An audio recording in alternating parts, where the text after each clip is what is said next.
Good morning student. जैसा कि हमने पिछली वीडियो में देखा था कि किस प्रकार से एक दलित पैंथर समूह उभर के आया। उसने अपने उत्थान के लिए, अपने विकास के लिए खुद को आंदोलन के जरिए या डॉक्टर भीमराव अम्बेडकर की सहायता से अपने आप को एक समाज में समानता के साथ बाहर निकालने की कोशिश की थी। उसमें हमने उसके उदय के बारे में देखा था, उसकी कार्रवाई के बारे में देखा था। अब देखते हैं उन्होंने कौन कौन सी गतिविधियां वहाँ की थी। जैसे पहला हम देखते हैं इसमें महाराष्ट्र के विभिन्न इलाकों में दलितों पर बढ़ रहे अत्याचार से लड़ते हुए दलित पैंथर कुछ अन्य गतिविधियां रही थी।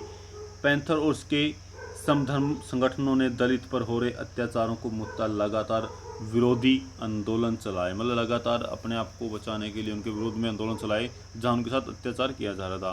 परिणाम स्वरूप 1989 में एक कानून बनाया गया। इस कानून के अंतर्गत दलित पर जो अत्याचार किए जाते हैं सरकार उनको कठोर दंड देगी और उनकी जो दलित पैंथर का बेहतर विचारात्मक एजेंडा था जाति प्रथा को समाप्त करने का, उसके ऊपर रोक लगाएगी। किसान आंदोलन, शहरी मजदूर और दलितों को जो वंचित वर्ग हैं उनके साथ खड़े हो गए, जिससे उनको एक समाज के अंदर समानता का व्यवहार के साथ रखा जाने लगा। इस आंदोलन में पढ़े लिखे दलित युवा एक मंच मिला जहां अपनी सृजनात्मकता का उपयोग प्रतिरोध बनाकर रख सकें। इस दौर में अनेक आत्मकथाएं, अनेक साहित्यिक रचनाएं प्रकाशित हुई और इन रचनाओं में दलित जाति की क्रूरता और ज़बरदस्त मुखालफत दिखाई गई कि किस प्रकार वो विरोधी रही हैं और लगातार वो विरोध में अपने आप को झेलती रही हैं। भारतीय समाज के सबके दबे कुचले तबके के जीवन के अनुभव की इन रचनाओं में दर्ज किए गई है। इन रचनाओं में मराठी भाषा के साहित्य को जबरदस्त हिलोर उठी है। साहित्य का दायरा अब ज़्यादा विस्तृत हुआ है। उससे समाज के विभिन्न वर्गों की नुमाइंदगी हुई है। संस्कृत के धरातल पर एक टकरार की शुरुआत हुई है। आपातकाल के बाद तो दलित पैंथर ने चुनाव समझौते किए हैं और उसके विभाजन से भी हुए, उसमें कई विभाजन भी हुए और संगठन राजनीति पतन का शिकार हुई है।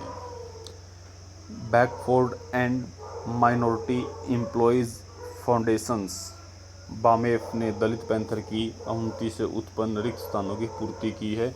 ये इनके लिए चलने वाला एक राजनीतिक दल था। चलिए आगे देखते हैं भारतीय किसान यूनियन। ये भारतीय किसान यूनियन क्या थी, इसने किस प्रकार के कार्य किए थे या इन्होंने क्या समस्याओं को लेकर अपने आप को उजागर किया था।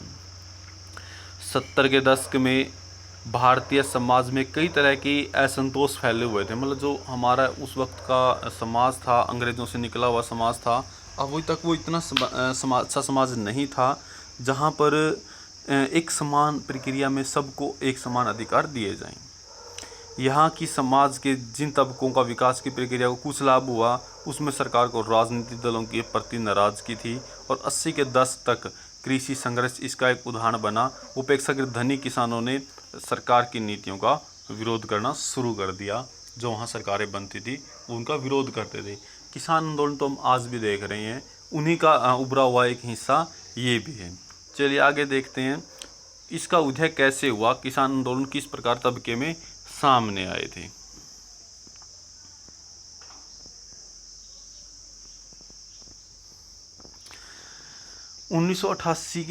के जनवरी में उत्तर प्रदेश के एक शहर मेरठ में लगभग 20,000 किसान जमा हुए और ये किसान सरकार द्वारा बिजली की दर के बढ़ोतरी के विरोध में कर रहे थे। किसान जिला समाहर्त के दफ्तर के बाहर 3 हफ्ते तक डेरा डालते रहे। इसके बाद उनकी मांगें मान ली गई और किसानों का यह बड़ा अनुशासित धरना था। जिन धरनों में वो बैठे थे उन दिनों आसपास के गांव में उन्हें नियंत्रण राशन पानी मिलता था।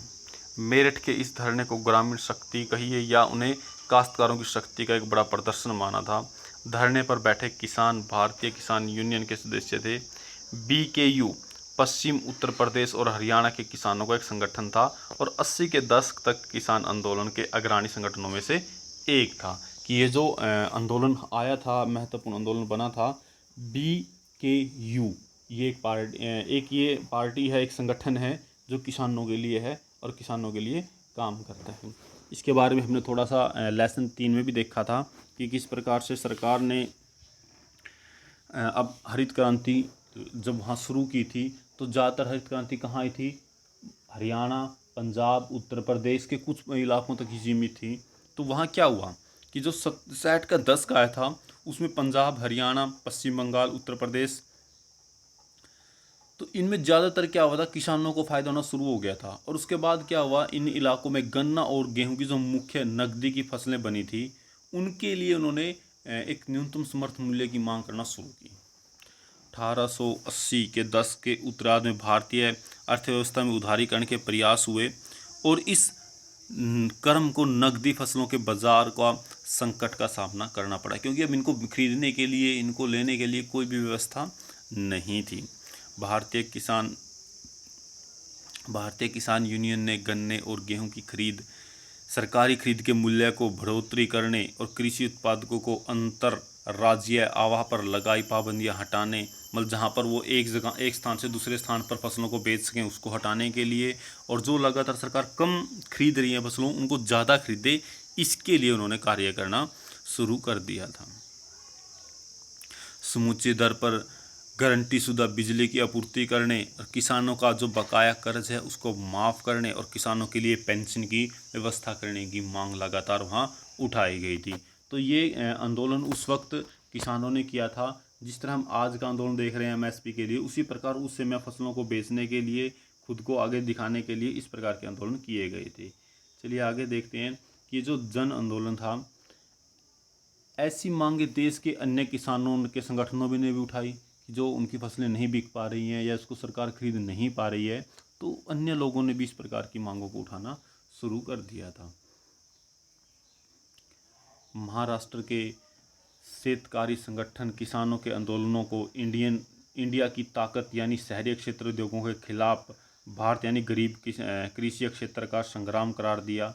इसमें हमने देखा था कि किस प्रकार से तीसरे लेसन में हमने विकास योजना को अपनाया था और जिसमें हमने पहले कृषि से संबंधित मुद्दों को लागू किया था, जिसमें हमारी पहली पंचवर्षीय योजना थी कृषि उत्पादन को बढ़ावा देना, उनको लागू किया। लेकिन 80 के दशक तक फिर से जब आवाज़ उठी उदारीकरण की और आर्थिक नीतियों के कारण कृषि क्षेत्र पर खतरा मंडराने लगा था, कृषि क्षेत्र पर दोबारा से दिक्कतें आनी शुरू हो गई थी। अब देखते हैं इसकी विशेषताएं कि इस आंदोलन की क्या विशेषताएं रही थी। सरकार पर अपनी मांग मनवाने के लिए दबाव डालने के क्रम में बीकेयू ने रैली, धरने, प्रदर्शन और जेल भरो अभियान का सहारा लिया।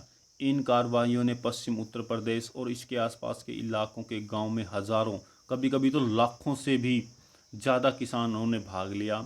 80 के दशक तक बीकेयू ने राज्य के अनेक जिले मुख्यालयों पर किसानों की विशाल रैली का आयोजन किया। देश की राजधानी दिल्ली में भी बीकेयू ने रैली का आयोजन किया और इस लामबंदी का एक नया पक्ष यह था, इसमें किसान ने जातिगत जुड़ाव का इस्तेमाल किया था। बीकेयू के अधिकांश सदस्यों का एक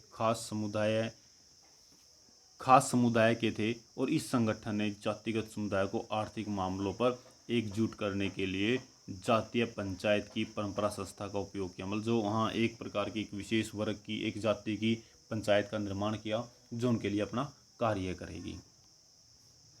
किसी औपचारिक संगठन ढांचे के अभाव के बावजूद बीकेयू अपने को लंबे समय तक कायम रख सके, क्योंकि यह संगठन अपने सदस्यों की जातिगत वंशगत संपर्क जाल पर आधारित था। बीकेयू के लिए धनराशि और संसाधन इन्हीं संपर्क तंत्रों से जुड़ाए पाए थे। इन्हीं के सहारे बीयू की गतिविधियां भी संचालित होती थी। तो यहाँ से सारे के सारे कार्य इसी के द्वारा चलाए जाते थे, इसी के द्वारा किए जाते थे। 1990 के दशक के शुरुआती सालों तक बीकेयू ने अपने को राजनीतिक दलों से दूर रखा और यह अपने सदस्यों के बल पर राजनीति में दबाव समूह की तरह सक्रिय रहा। इस संगठन ने राज्यों में मौजूद अन्य किसान संगठनों के साथ लेकर कुछ मांगे मंगवाने की सफलता पाई।